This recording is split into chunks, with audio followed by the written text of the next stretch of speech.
There's something sinister on your street.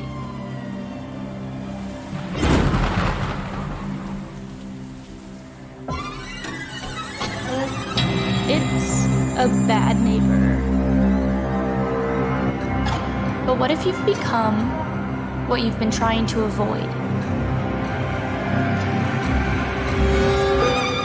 Bad neighbors.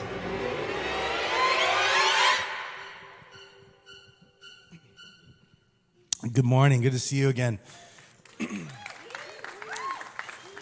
I do just want to say at the top that I have, if I sound strange, it's because I've got like a little chest cold going. And so if it sounds like I'm just getting choked up, it's probably just that I'm choking because something is not right. And so if you hear me sucking on a lozenge or my throat sounds weird, whether you're here or online, don't adjust your set. It is me. But today we are going to move forward with this series that we started at the beginning of the month called Bad Neighbors. We're talking about this idea when Jesus is asked what is most important about life. He says to love God and to love people, to love our neighbor as ourselves. And so we've been analyzing, like, why is this such a big deal to Jesus? And why is it so difficult for us? It is a tough thing to be a good neighbor. And a lot of us, I think, find ourselves maybe demonstrating the behavior of a bad neighbor without even realizing it. And so we've decided to devote our beginning of our year to just talking about how to be good neighbors and to set our sights for 2025 on being the best neighbors we can be to the people that God has put us around. And so that's what we've been doing, and we're going to continue down that path today. So I want to challenge you, take some notes, write down some things that stand out to you or seem interesting to you. My goal for you today would be that you record something or capture something that will start a conversation when you leave, and that the sermon follows you, that it stirs up more dialogue about, like, what does this mean to my life? And if you're taking notes, the title of my message today is Sock Money and Scary Movies. Sock Money and Scary Movies. How many of you are movie fans out there? You love watching. I love it, and it's so amazing that you can literally stream any movie in the universe in your car, on your phone. It's weird, but I love it. And my all-time favorite person to watch movies with is my wife, Gretchen. And the reason is because she gets so sucked in. She gets drawn in. She becomes like a part of the story. And I don't know if you have anybody in your life like this, where it's like 5-6 minutes in, she forgets she's watching a movie. She feels like the story is happening to her. She feels like she knows these people. She talks back to them. She gives them advice. I remind her, they cannot hear you. This is pre-recorded. Also, it's fake. You know what I mean? Like, these things seem essential to share with her. She'll get worked up and she'll be like, don't do it. Don't go in there. No, I can't believe that's his sister. Are you kidding me?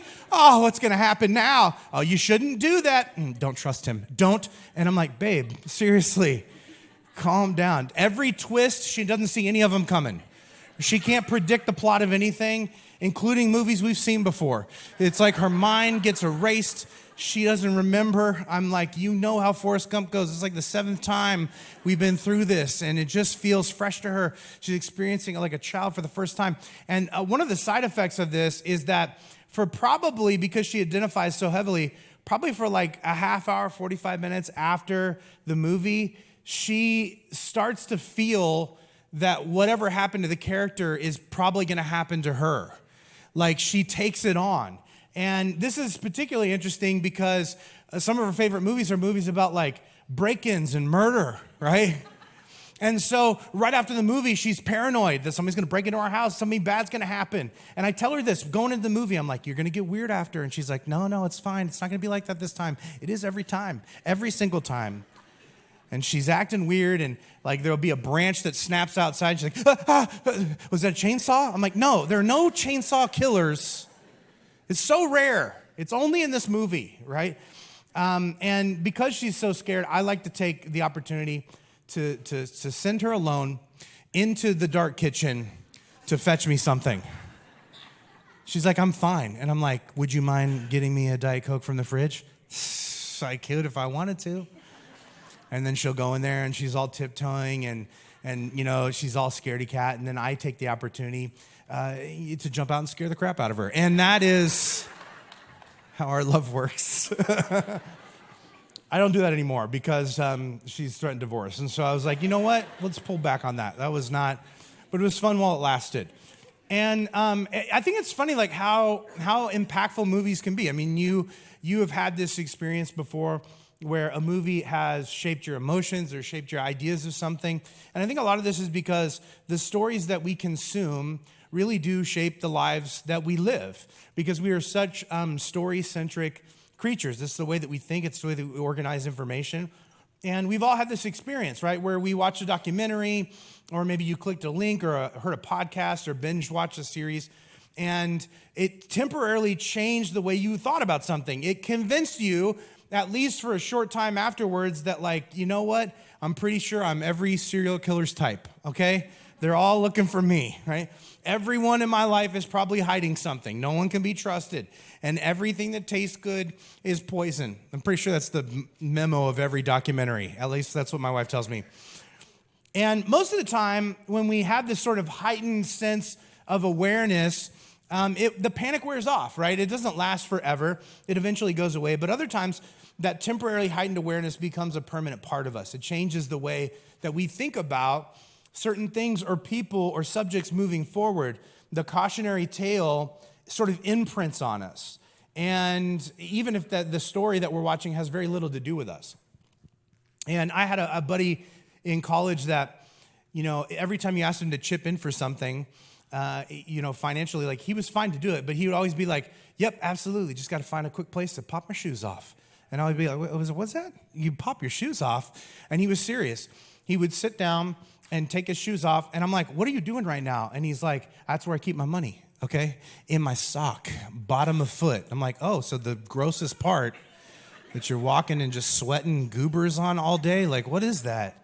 I'm like, why do you do that? And he's like, everybody knows. This is what crazy people always say. Everybody knows. It's like, I'm pretty sure it's just you, buddy.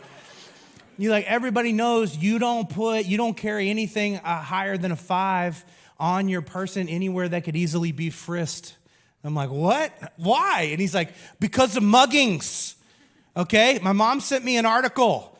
And I'm like, the one a couple months ago about pimps in Spanish Harlem from 1974?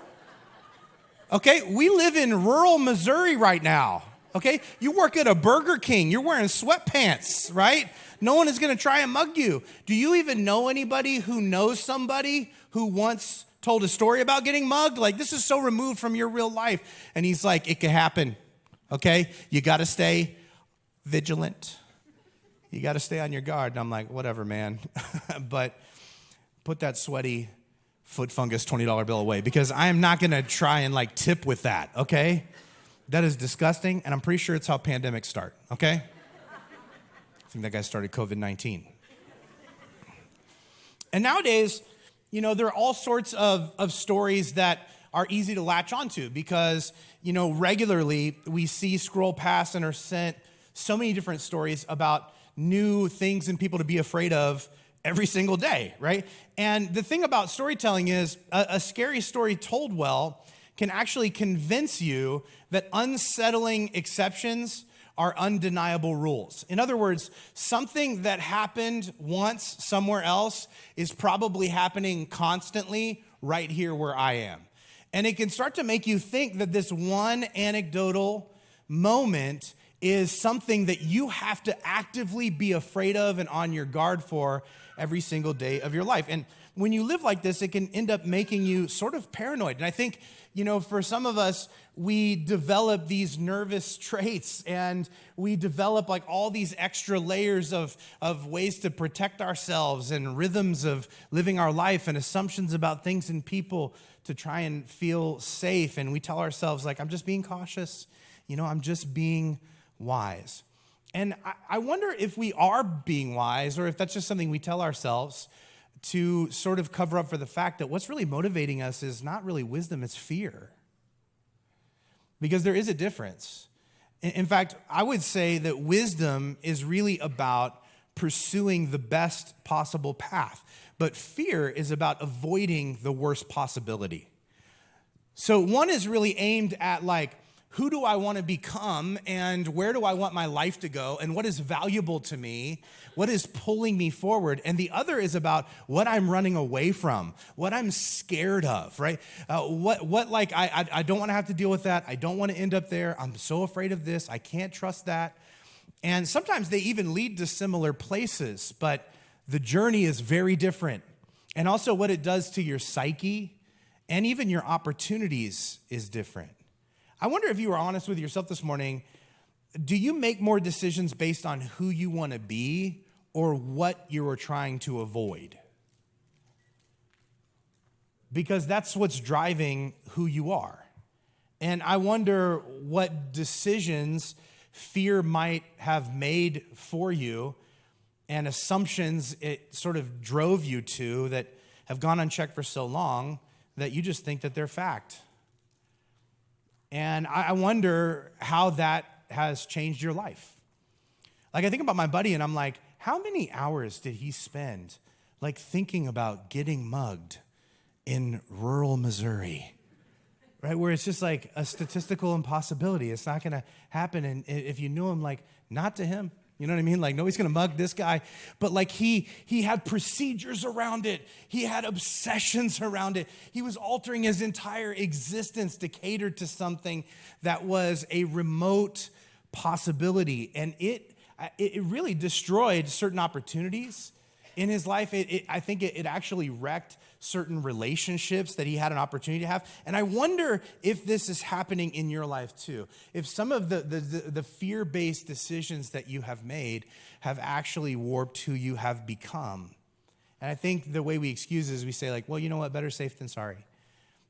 But is that true? I mean, that is a mantra that a lot of us carry around, but should that be the slogan that's steering the story?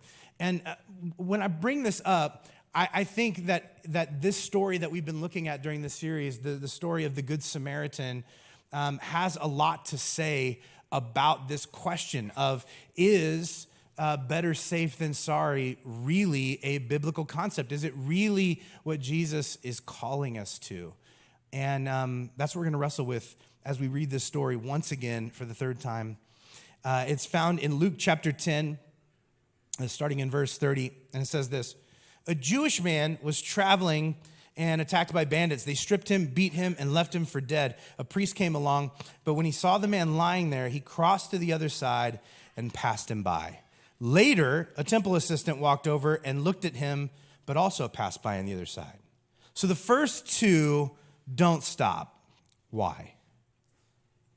I think it's because of the story they were telling themselves about what was going to happen if they did stop. Right? Put yourself in these people's sandals, okay? I'm just guessing as their chosen footwear. You have seen enough episodes of Law and Order to like imagine the possibilities of what might happen, right? You were walking down this like dark road in the middle of nowhere and you come across a guy who's been beaten up and you're like, this guy looks like he got jumped, okay? And if I go over there, am I gonna get jumped? What if the people that beat him up are like, I came along and they heard me and I interrupted and they hid. And if I get too close, they're gonna beat me. I don't want that to happen to me. Like, what if I'm gonna suffer the next fate just by trying to help this guy, right? And also, why did they attack him? I don't know the story here, okay? Not to victim blame, but what if this guy had it coming, okay? I don't know him. Like, what if he's a bad person? I mean, I don't want to help a bad guy. Then I'm responsible for like nursing a horrible criminal back to health. And people are like, hey, thanks for putting this drug kingpin back on the streets. Like, I don't want to maybe he doesn't deserve to be helped, right? And if people, saw me helping him and they know things about him that I don't know, then people may assume just because I helped him that maybe I believe everything that he does or I support everything that he does. And maybe it's stuff that I don't want to be associated with. And when you start kind of like playing all these scenarios out, which some of our minds do naturally and we're really great at, it starts to seem like maybe sort of crossing to the other side and just passing by is the wise thing to do. Except the story doesn't end here. It goes on and there's a third character, the one we've been focusing on during this series. It says in verse 33 that then a despised Samaritan came along.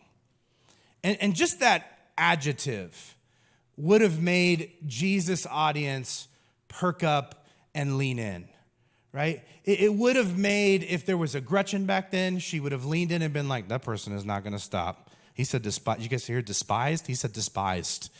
Do you know what despise actually means? It means to strongly dislike or feel disgusted by someone because you think they're bad, wrong, gross, or not valuable. And Jesus is saying, I know, we all know how Jews feel about Samaritans. They despise them. He's one of them. He'd be despised too. And there's a whole backstory as to why this is true. The Jews and Samaritans both despised each other. They all originated from the same family, but something happened and sort of splintered everything, and everybody went their separate ways.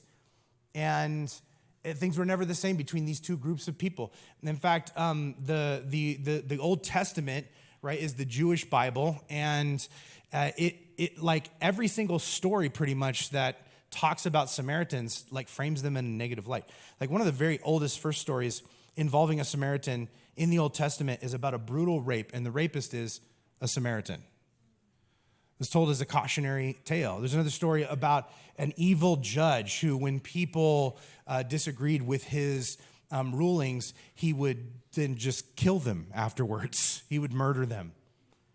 And so this was sort of the stereotype that Jews carried around when they thought about Samaritans. Like, when a Samaritan was mentioned, the first thing people thought, we've been conditioned by the New Testament, right? So we're like, Samaritan, good, right? These people, when they hear the word Samaritan, are conditioned to think godless, rapists, and murderers. That's the assumption that they jump to. And then, of course, there's other history on top of that. There's the time that there was a military attack on the Jews and the Samaritans who were sort of bordering them. They were their neighbors. They could have helped, but they chose not to. And the Jews never forgave them for that. And there was this ongoing feud between them. There's countless stories of Jews actually passing through Samaria and getting attacked, beaten, and even killed just by moving through town. And then, of course, there are all the other stories of the counterattacks of the Jews who were trying to get them back, and then it just escalates. They're getting each other back over and over and over again, demonizing each other with each attack. It's this constant back and forth. There's all this hurt and baggage on both sides. And so I imagine the Samaritan in Jesus' story coming up on the scene and seeing this Jew beaten up, laying in the ditch, and thinking to himself, if this guy would have found me like this, there's no way he would have helped me. He despises me, so why would I help him? And that is a logical thought. I don't judge him for that. I understand it. I relate to it. But Jesus calls his followers beyond logic to mercy.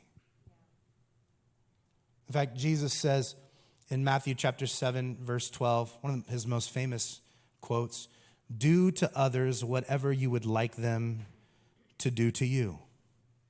This is both my boys, this is their favorite verse to misquote back to me.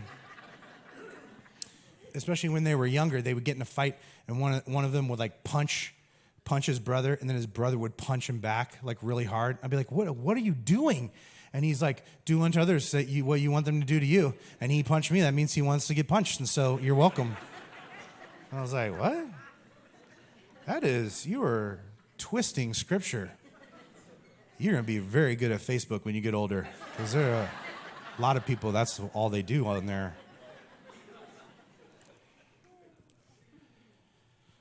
But essentially what Jesus is really saying, I think another way to more accurately frame it is, do unto others the good they will not do unto you. Do unto others the good they will not do unto you. And that is what the Samaritan is doing here. He is facing down someone who despises him so much. If he were lying in a ditch, the guy wouldn't help him. And he decides to do the good to him he would never do back. And this is what I wonder about you, if you're honest. Who do you despise? I know you're like, I love everybody, and that your family's like, I don't think so. We've heard you rant at home. Like, be honest, who do you despise? Like, maybe it was somebody who hurt you, who lied to you, who let you down. Maybe it's not even a specific person. It's like a category of people.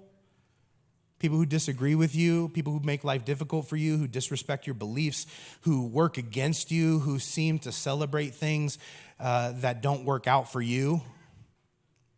And if you saw that person hurting by the side of the road, would you stop and make sacrifices for them? You know what the churchy answer is, but the real answer is like, no. I would be like, thank you, Jesus. People get justice. You know what I mean? Like, I don't know. The Lord works in mysterious ways. Of course I wouldn't stop. Like, nobody would stop. Like, what makes this guy such a hero is that the story is so impossible, right? Some of you are using your logic brain to say, like, it's a parable, which means made up story. And that's the only way that somebody would actually lay their life down and take a risk for somebody they know doesn't like them. And yet, I do think stuff like this happens in the real world. I've seen it. I remember reading a story a while back about this woman, Keisha Thomas, an 18-year-old black teenager who went to go peacefully protest a KKK rally. And as she was standing across the street from what was going on, holding a sign and singing a song, there was a man with a swastika tattoo and a Confederate flag shirt who walked over to their side, and he was pushed to the ground, and they started kicking him, stomping on him, and beating him with sticks. And Keisha threw her body on top of his, absorbed the blows meant for him, and protected his life with hers. A man who clearly despised her. Every time I look at this photo, there is so much it's communicating. I think I stared at this photo yesterday for like a half hour straight, just trying to imagine what is happening in her heart and mind in this moment. This is the Good Samaritan. Like, Keisha did for him what he would not have done for her, at great cost to herself. She had bruises and cuts all over her body. But in this moment, she was more motivated by who she wanted to be than what she wanted to avoid. And that's hard to do. Like, it's showing mercy to a nonsensical degree. It's an act that transcends human ability. There's something that is divine about it. You look at it and you know that God is somehow involved. And I know this is an extreme example. Like, I mean, in your life, you are probably not going to stumble onto situations like this every day. I mean, I hope not. If so, where do you live? Like, let's get you a different apartment. And, and also most of our neighbors, they're not people we despise. They're just people that we're dismissive of or disinterested in. Right? When you think about your neighbors, you're like, it's not that I don't have a vendetta against these people. Like, I just don't feel like I have anything in common with them. And I don't really have this deep desire to be all buddy-buddy with them, get all close with them. But why is it that we think that? Why is it that we sort of feel like we know that we are not going to click or connect with somebody in our neighborhood that we really don't even know? We know a couple factoids about, but that's it. And I think the reason why we come to this conclusion is that we mistakenly assume that the one thing we know about them tells us everything we need to know about them. You write an entire story about who they are and your compatibility with them based on the few things you know about them. You're like, they're so much older.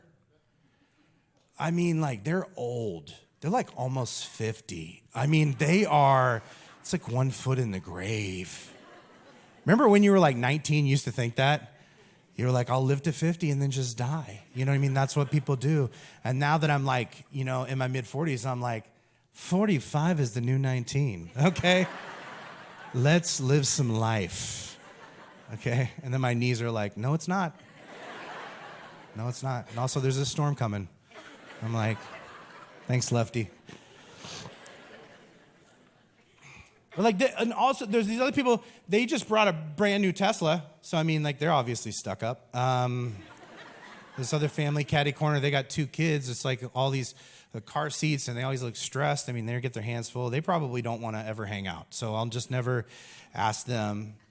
And then there's the family way down on the end of the block, okay, that like they put up like a lot of decorations for Halloween, like a lot of them.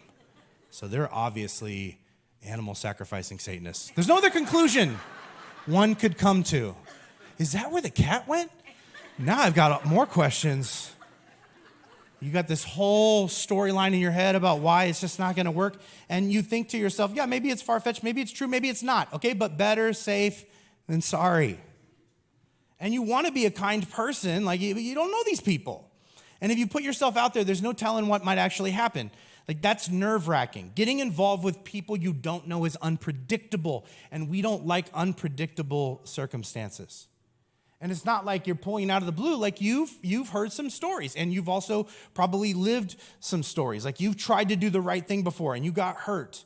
You want to be the kind of person who stops and cares and helps. But fear is telling you, pass on by. And all these little opportunities that present themselves to say hi or have a real conversation or linger at the mailbox or invite them over for dinner or offer to help them, they bring on this tidal wave of internal conflict inside you. You're like, what if they don't want people to reach out to them? What if they want to keep to themselves and then I interrupt it and then they don't like me? What if they want to know people but just not me? Like, what if they just don't like me? Or what if I like them? Or what if I like them and then like they don't like me? Or even worse, like what if they like me and I don't like them? That would be weird. How do I avoid them? Like, what if they're crazy? What if they give me pot? You know?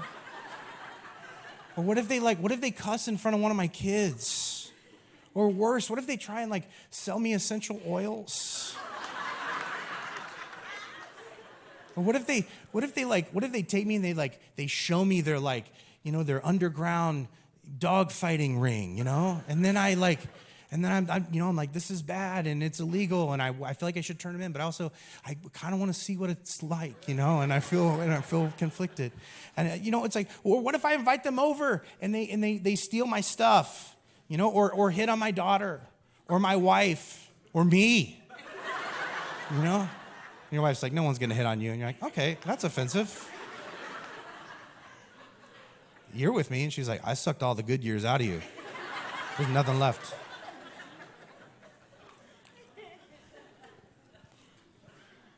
We size the people up and we're just like, it just feels too risky to put myself out there.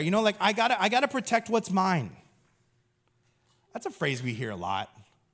I wonder if you've looked around and noticed like how many of us are really preoccupied with protection. It's like our new obsession. We got to protect ourselves. We got to protect ourselves and our children and our families and our identities and our jobs and our borders and our country and our way of life. And sure, I think that's great. But this is the question that I think we should be wrestling with. Should it really be safety first?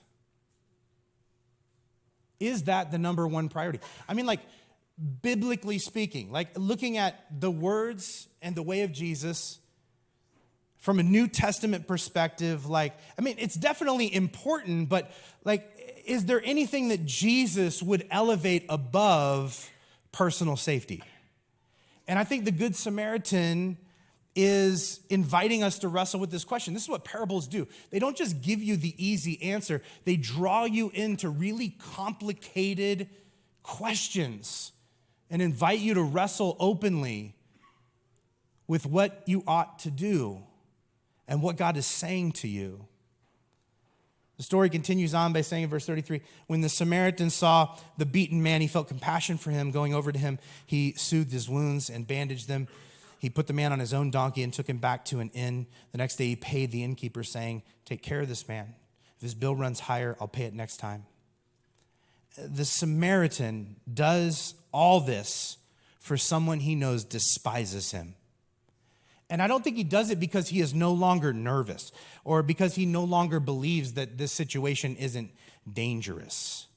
I think it's because he's decided that this man's needs are more important than my fear. And that to me is so inspiring. I'm like, how do you get there? How do you do that? And I think the more you see yourself in someone, the easier it is to serve them. But that'll require you to set aside the layers of difference between you and dig deeper into their story. Like, I don't know what it is like to be a Muslim single mother. Like, all of those adjectives are things that that is not those aren't things that describe my story. And it would be easy to look at someone who has all these things that are so different and focus on the differences and just think like, we're never going to click. We got nothing in common. We have nothing to offer each other. We're so different. We disagree on so much. But here's the reality. If you continue to dig, what you would discover is, I do know what it's like to want to be a good parent. I do know what it's like to worry about money. I know what it's like to walk into a situation and be surrounded by people that I feel like don't really get me and who I am and what I'm about. I know what it's like to be in a circumstance where I feel like I'm all the way out here and I am in over my head and I have no support. I know what it's like to be maximally stressed out and feel like there is no one I can talk to about it. That's your entry point. I think if you drill down deep enough into their story, you'll eventually get a glimpse of your own. Because the truth is, the more we interact with those different from us, the more we realize they're not that different from us. The more you dig, the more sameness you discover. In fact, some ancient rabbis used to teach that love your neighbor as yourself is actually better translated, love your neighbor who is yourself. And maybe some of you are like, I don't know, that sounds a little new agey. But Jesus seemed to agree with this. He once told this parable about a group of people who refused to inconvenience themselves to help and serve the people around them because they didn't like them. And he ended the story by condemning those people and saying this in Matthew chapter 25, verse 45. When you refuse to help the least of these, my brothers and sisters, you were refusing to help me. And Jesus' early followers, they bought into this wholeheartedly. They went out of their way to serve anyone and everyone, especially people that were different from them. Listen to what the Apostle Paul wrote to the early church as the goals they should be prioritizing as they live their lives as Christ followers. This is Romans chapter 12, verse 9. He says this, don't just pretend to love others, really love them. Hate what is wrong, hold tightly to what is good. Love each other with genuine affection and take delight in honoring each other. There's so much here, but I guess I would say in the answer to the question that we asked at the beginning, if there is a more important question than how do I protect myself, it's how can I best honor them? And I got to tell you, if what you feel like you need to do to protect yourself dehumanizes them, that feeling is not from God. God is deeply and passionately in love with humanity, all of them, even those you sometimes despise. In the Good Samaritan, the two people who put their own safety first are the bad guys in the story. Interesting, right? And the man who risked his safety for somebody else is the hero. And Jesus never asks any of his followers to do anything that he doesn't do first. And you know what happened when Jesus committed to radically loving the neighbors he found himself around? They crucified him. Are you starting to realize why not everybody wanted to be a Christ follower back in the day? It's because of what Jesus seemed to define as what it meant to follow him, to love people like he did. And if you watch the way Jesus loved, you would get something very clear, that love is not safe.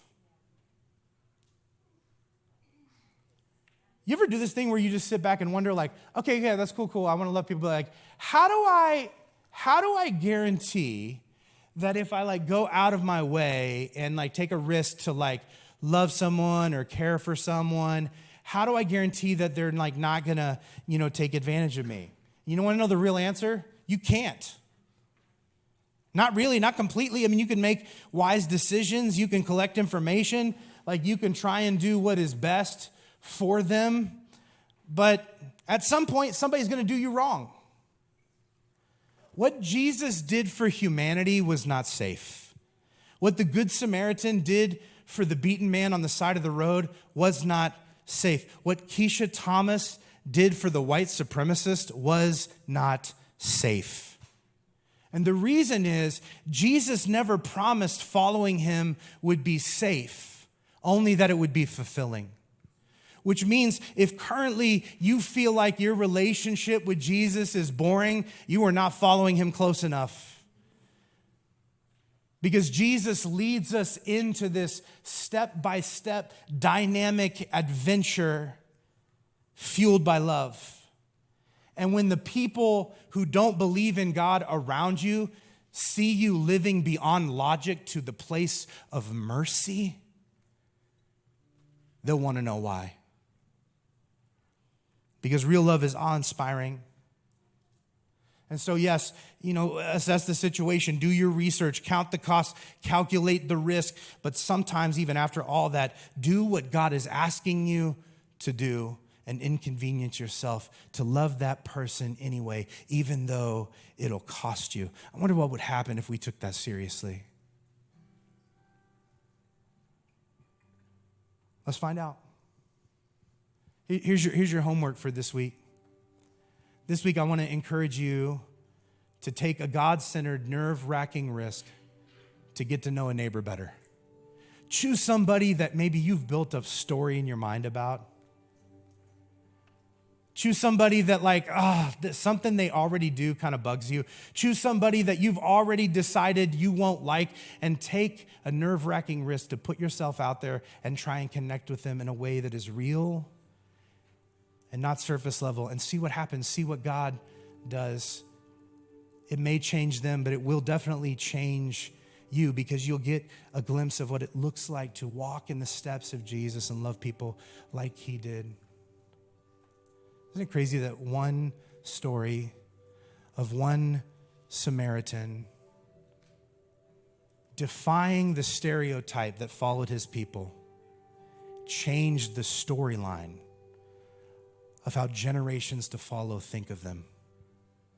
What if you were the Christian in your neighborhood that changes the definition of what Christians look like, what they talk like, how they treat people, how they love, how much they care? What if you became the kind of person that, although you want to keep your family safe, there's something that you elevate above your own safety, and that is loving the people God put around you just like him? I want to pray that you would take this risk this week and that God would do something miraculous through it. Would you bow your heads across this room? God, thank you so much for your love, your grace, your mercy. Thank you for the way you demonstrated your love for us by taking one big nerve-wracking risk to cross the universe, take on human form, live our lives, validate our existence, show us what love is, and then die for us and raise again. God, I pray that this week you would open our eyes, that we would have the power to reflect the love that you have given us back to people around us, those we are tempted to dismiss and those that we are tempted to despise. God, I pray that you would grow our hearts, and God, may we not just feel what you feel towards these people. Even when we don't, may we treat them the way you would treat them. May it begin a revolution of love in their life. In Jesus' name, amen.